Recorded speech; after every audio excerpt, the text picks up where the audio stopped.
the moment that you're living in right now, every moment you have, can be sanctified, can be made something very important, meaningful in the eyes of God. So that idea had always fascinated me, all right? And when I came across Opus Dei, it seems like it had it all geared, all programmed toward that concept, where your whole life, and especially for a layman, I mean, you know, in which I have, maybe at one time I had inclinations I wanted to become a priest, but that went by the wayside real quick, is that not only the religious, the monks, the nuns and all, can work toward their own sanctification and the sanctification of others, but in your own work, everything, whatever you do, you dig a ditch, or you work as a technical writer even, or whatever it is, as long as it's a legitimate vocation, legitimate work, is not illicit in any way, that can be a means by which you can sanctify yourself, sanctify others, and where prayer and labor, or prayer and work, actually kind of merge into one whole, you know. It's not necessarily a dichotomy all the time. So say, well, okay, I'll say my prayers this weekend, or I'll go to Mass this weekend, the rest of the week is mine, you know, my business or whatever I do, you know.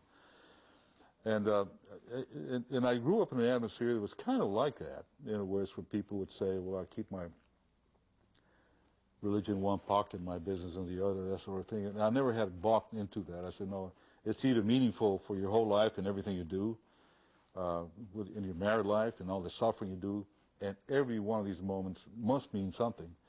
And when I came across Opus Dei, it just seemed to gel right there and say, okay.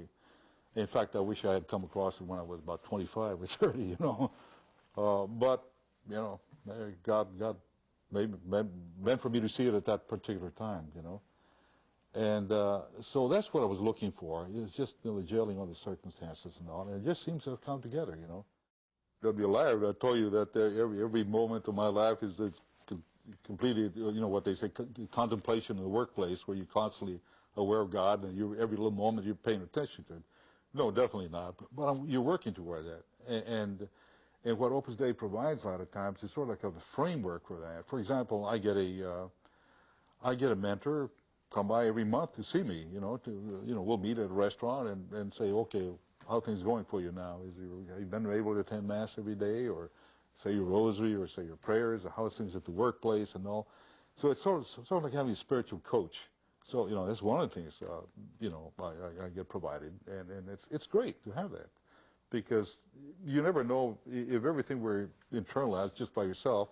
You might think you're doing great, but maybe not, you know. So it's that one thing. They provide retreats for me, you know, and for example, about every year I make a retreat. They have this place open now, retreats, but normally I've been making that another retreat center in Massachusetts, what they call Arnold Hall. The other thing that really comes together for me that I really like is that I don't know, I think somebody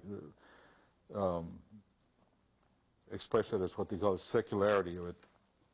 In other words, you're doing this out in the world. You're in the middle of the world. When I first started attending, I had already heard some of these things. So I started observing real quickly, and I said, well, wait a minute, you know, if at any moment I think this is going to be a cultish type thing, where they're going to try to coerce me to do anything or whatever it is, you know, that's it. You know, it's the end of it. Or they try to include me in some esoteric practices or secret or whatever it is, you know, that'll be the end of it. Okay, I've been 11 years. I've never encountered that. Every member of Opus Dei I have met is a very commonsensical type of person that would please say, if you're abusing or doing something to the extent that you shouldn't be, don't do it. You know, I haven't met anybody yet that is this highly secret person. And in fact, sometimes it just seems downright laughable. So on balance, it's been good for you? Oh, I'd say so, yes, very much so. Just give me a structure in which I can work with, and the people I've met in Opus Dei. I mean, for example, I have Ralph Areste, who's here. He goes by every month, and about the beginning of the month, more or less, or toward the end of the month, and gives me a call. He says, hey, let's get together. So we go out to some restaurant, sit down, and then we talk. He said, well, how's it going for you? You know, were you able to do this? I said, no, Ralph, you know, I tried to get up in the morning. I was too darn lazy. I wasn't able to make it, you know, but I'm trying. Just, well, keep on trying. And he might give me a little advice, and then, you know, I'll pray for my children or the world, the way things are going. Then we chat about other things too. You know, it's not always any very seriously spiritual thing, but it's good to have the friendship, the camaraderie, and his prayers, and get to work on it. So it's all, you know, helps me a lot. It's been a very, as I say, I wish I had come across it maybe, you know, 20 or 30 years ago or something like that.